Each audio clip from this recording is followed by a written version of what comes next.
Hello everyone, welcome to let's study with Tamanna. अगर आपने channel को सब्सक्राइब नहीं किया है तो please subscribe, like and press the bell icon. तो आज हम डिस्कस करेंगे वंशानुक्रम के नियम या उनके सिद्धांत यानी कि लॉज और थ्योरीज ऑफ हेरिडिटी।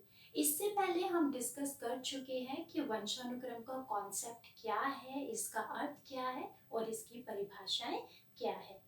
तो आज सबसे पहले इस टॉपिक को शुरू करने से पहले मैं आपको ये बताना चाहती हूँ कि जितने भी जो मनोवैज्ञानिक हुए हैं, विचारक हुए हैं, उन्होंने हेरिडिटी, आनुवंशिकता, वंशानुक्रम जो एक ही चीज को संबोधित करते हैं कि वह गुण जो कि पीढ़ी दर पीढ़ी हस्तांतरित होते हैं उन्हीं को ही वंशानुक्रम कहा जाता है। उनकी संपूर्ण व्याख्या का अध्ययन करने के लिए अलग अलग सिद्धांतों का प्रतिपादन किया है। तो यहाँ हम आज बात करेंगे चार महत्वपूर्ण सिद्धांतों की यानी कि नियम की। तो चलिए स्टार्ट करते हैं। सबसे पहले आपका जो नियम है वो है बीज कोश या मूल जीवाणु की निरंतरता का नियम। ये जो नियम है इसके प्रतिपादक रहे हैं विजमैन। ध्यान दीजिएगा, विजमैन के द्वारा इसका प्रतिपादन किया गया है। साथ ही साथ ये नियम क्या कहता है, इस नियम के अनुसार शरीर निर्माण करने वाला मूल जीवाणु कभी नष्ट नहीं होता। ये मानव में सदैव वंशसूत्रों के रूप में रहता है। तो ये नियम ये बताता है कि शरीर को बनाने वाला, उसको विकसित करने वाला और उसकी काया को बनाने वाला जो मूल जीवाणु होता है वो कभी भी मतलब नष्ट नहीं होता, निरंतर वो शरीर में उपस्थित रहता है। किस स्थिति में? वंश सूत्रों की स्थिति में।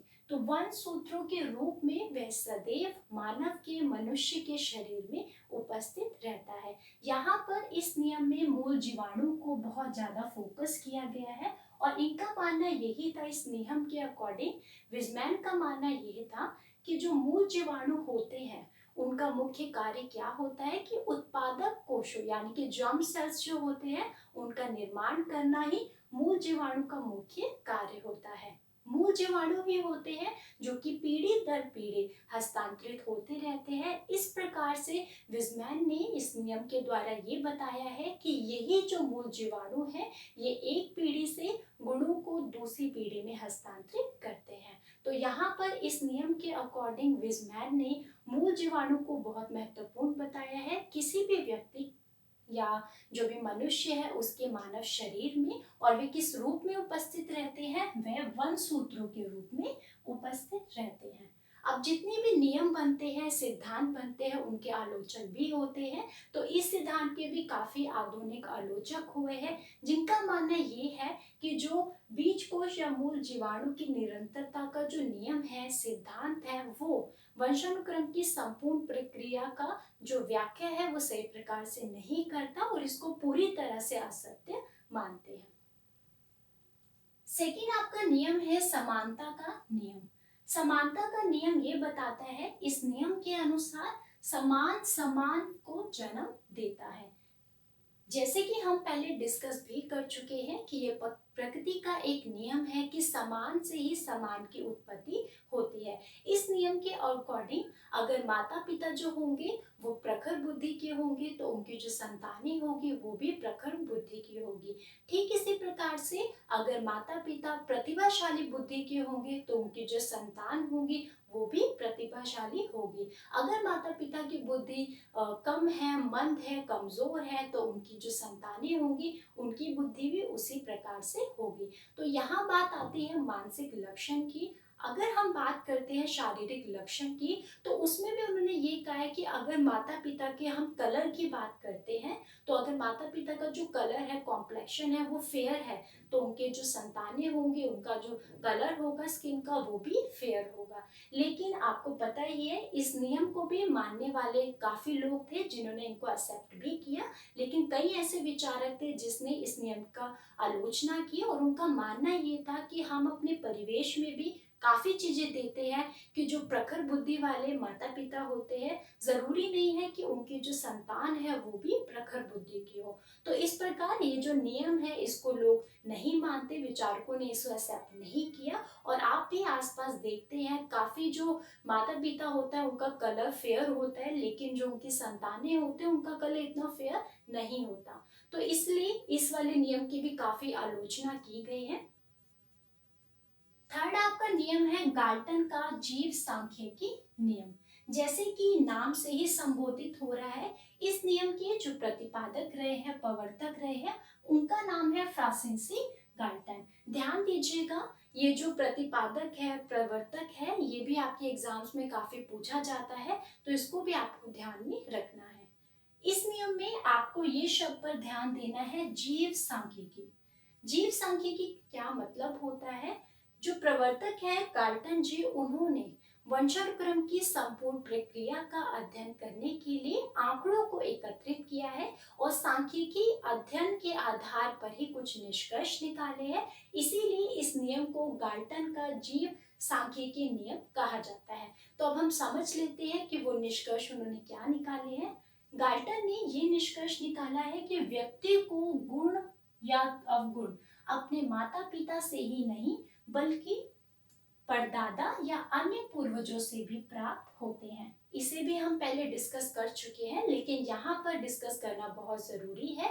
हमने पहले भी डिस्कस किया है कि जो माता पिता है उससे बालकों को जो गुण मिलते हैं, जो बालक अपने माता पिता से शारीरिक और मानसिक लक्षणों को प्राप्त करता है, उसके अंदर जो पीढ़ी दर पीढ़ी हस्तांतरित होते हैं, वो सिर्फ माता पिता की देन नहीं होती, उनमें जो परदादा होते हैं, जो पूर्वज होते हैं, उन सभी का भी महत्वपूर्ण योगदान होता है। इसको हम इस तरीके से समझ सकते हैं कि यदि जीवधारी यानी कि जो शिशु है, बालक है, उसमें 1/2 जो होते हैं वे माता पिता के गुण होते हैं,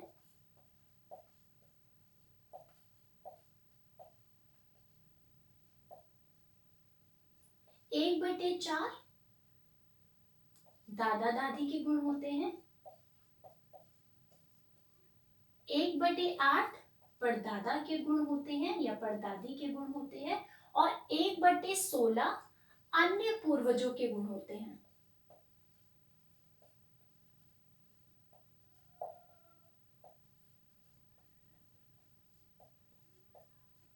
तो इस प्रकार से आप देखेंगे कि जो बालक है उसके जो वो विशेषताओं को प्राप्त कर रहा है पीढ़ी दर पीढ़ी, उस पर प्रभाव पड़ता है माता पिता के गुणों के साथ साथ उनके परदादा का और अन्य पूर्वजों का। तो ये जो वंशानुक्रम है, जैसे मैंने आपको बात करी थी कि जन्म से लेकर मृत्यु पर्यंत तक जो बालक का विकास होता है वो पूरी तरह से प्रभावित होता है उसके वंशानुक्रम से ही। फोर्थ है आपका अर्जित गुणों के अवितरण का नियम। अर्जित गुणों के अवितरण का नियम के जो प्रतिपादक रहे हैं वो है विजमैन, और विजमैन ने ही पहले भी एक नियम दिया है, बीज कोश या मूल जीवाणु की निरंतरता का नियम। तो ये आपको ध्यान में रखना है। इस नियम के अनुसार माता पिता के अर्जित गुणों का संक्रमण उनकी संतानों में नहीं होता है। सबसे पहले हम ये समझेंगे कि इस नियम का जो प्रतिपादन किया है विजमैन ने, वो क्यों किया है? क्योंकि मनोवैज्ञानिकों के सामने एक बहुत ही विवादग्रस्त प्रश्न खड़ा हो गया था, और ये प्रश्न ये था कि क्या माता पिता के अर्जित गुणों का संक्रमण उनकी संतानों में होता है या नहीं। बस इसी प्रश्न का निष्कर्ष निकालने के लिए, इसी का उत्तर ढूंढने के लिए जो विजमैन है उन्होंने अपना अध्ययन कार्य शुरू किया, और उसने जब अध्ययन किया और जो निष्कर्ष निकाला तो उन्होंने ये देखा कि माता पिता के अर्जित गुणों का संक्रमण उनकी संतानों में नहीं होता। ध्यान दीजिएगा, नहीं होता ये बोला है किसने? विजमैन ने। और ये जो प्रयोग किया उन्होंने किस पर किया? चूहों पर। विजमैन ने कई पीढ़ियों तक चूहों पर प्रयोग किया। उन्होंने हर साल, हर जो साल था उसमें चूहों की पूंछों को काटा, और काफी समय तक इस प्रकार वह अध्ययन करते रहे, पूंछों को काटते रहे। इसके पीछे का उनका पर्पस यही था कि जो आगे आने वाली पीढ़ी है क्या वो पूंछ विहीन होगी लेकिन उन्होंने ये निष्कर्ष निकाला कि पूंछ काटने के बाद भी जो आगे आने वाले जो पीढ़ी में चूहे थे उसमें से कोई भी चूहा पूंछ विहीन नहीं निकला। तो इसीलिए उन्होंने ये निष्कर्ष निकाला कि माता पिता के अर्जित गुणों का जो संक्रमण होता है वो उनकी संतानों में नहीं होता। साथ ही साथ विजमैन ने 2 प्रकार के कोश को भी बनाया जिनका नाम है काया कोश और उत्पादक कोश। काया कोश यानी कि सोमैटिक सेल्स और उत्पादक कोश यानी कि जर्म सेल्स। काया कोश से तात्पर्य उन्होंने ये बताया कि जो काया कोश है वो बालक के शरीर की जो लंबाई है, जो बनावट है, उसमें मदद करते हैं।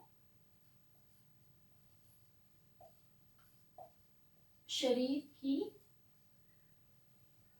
बनावट, काया कोश से का संबंध है शरीर की बनावट से। और अगर हम उत्पादक कोश की बात करते हैं तो ये है वह गुण और दोष होते हैं, गुण दोष वाली विशेषताएं